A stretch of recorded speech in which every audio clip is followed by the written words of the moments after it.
Hello, students. You're welcome to section 4 of unit 1.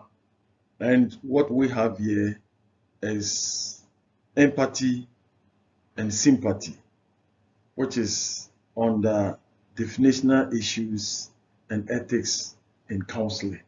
As sessional objectives, let me indicate that by the end of this lesson, you should be able to A. Define empathy and sympathy. B. Give the differences between empathy and sympathy. And C. State at least 2 similarities of empathy and sympathy. To start, we'll have a look at the meaning of empathy and sympathy. Of course, these two terminologies are two most common terms that are often misunderstood by people. In actual fact, Rogers 1961 cited in Cancun and Anivel 2000. According to them, empathy as one's ability to understand other people's thoughts, feelings, and behavior in a way that is really accurately communicated to that person. This really implies that empathy has to do with feeling and understanding the way the client feels. That aside, it is a form of stepping into the shoes of the client. In other words, it is the act of communicating to a client that you understand the pain, the trouble, or the difficulty he or she is really going through. Also, empathy can simply be described as sharing feeling with people who are going through certain challenges. We can also make mention of the fact that there may be instances where we need assistance from a therapist to overcome our emotional difficulties. And these therapies need to show empathy, understanding in order to assist us out of such emotional disturbances. Again, a good therapist should therefore have empathy, understanding of what the client is really going through in order to offer the kind of assistance they really needs. Empathy, therefore, is the act of understanding, being aware of, being sensitive to, and vicariously experiencing the feelings and thoughts of another person. So according to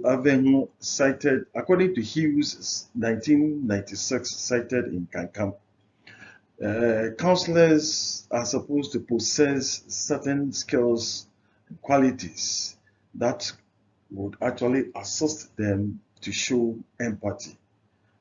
Some of these skills are said to be: 1. Show interest in the client and his experiences. You must always have heart for the clients. Show much interest in the client. Let the client actually feel that you really like him and you are ready to attend to him or her. Now, 2, the ability to understand and use the client's language. That one too, you must try as much as possible to understand the clients and then be able to speak the language that he actually understands. This one, it does not necessarily to force yourself to speak the person's mother tongue, but a common language that he or she can actually understand. The third also explains that to understand why the client experiences certain feelings. Yes, get down to the clients, then begin to find out, investigate the cause of the sort of feelings that he really finds himself. The fourth one says establish emotional support to their clients, to say sorry, to say it shall be well, to say keep it, to say things shall be well, and all that are some sort of the emotional support that we actually talk or think of. And as a counselor, you need to have that skill. And then finally, you need to be able to encourage clients to talk through their problems. Let them go straight to their problems without any deviation. Now, having discussed empathy, we now turn our attention to the meaning of sympathy. According to Kankam and Onevaho 2000, sympathy really involves feeling sorry for the people or others and showing kindness as well. This actually means that it really includes willingness to offer assistance to practical help to people who really need. Aside that, sympathy is often demonstrated in a practical way, such as sending sympathy cards or money to bereaved family as a way of expressing sympathy. Again, sympathy may be simply described as the tendency to help others in order to prevent their suffering. And then in doing so, you first and foremost have to understand how they feel and do something practical to assist them. So, for example, you may come by someone who has for some time now not eaten. Giving that person money to fend for himself for that short time is a way of showing sympathy. So, for differences between empathy and sympathy, we have about 5 points to explain that. The first one says that with empathy, you understand the problem or the predicament an individual is going through. But with sympathy, you may feel sorry for the person, but do not understand how he or she is really feeling. Then the second point is empathy is demonstrated verbally or non-verbally through gestures or one's posture. But sympathy, on the other hand, may be demonstrated practically by offering some direct assistance. And the third one also says that empathy can be described as sharing a feeling with someone, while the sympathy, one is aware of how a person feels but does not share the feeling with the one.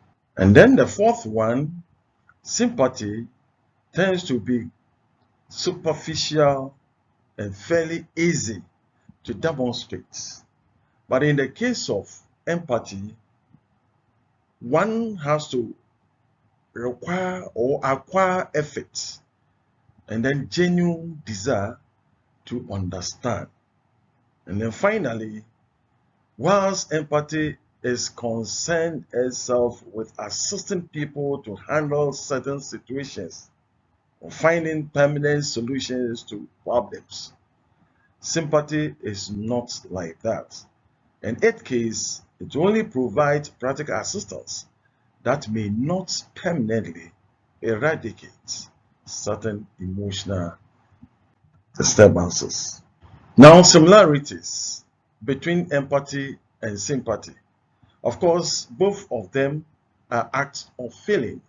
Aside that, they are both ways of assisting people with problems. Also, they both provide a form of comfort to aggrieved individuals. And finally, both are ways of showing concern to people who are going through certain difficulties in life. So, in summary, the fourth session discusses what empathy and sympathy means, the differences between empathy and sympathy, and the similarities between them.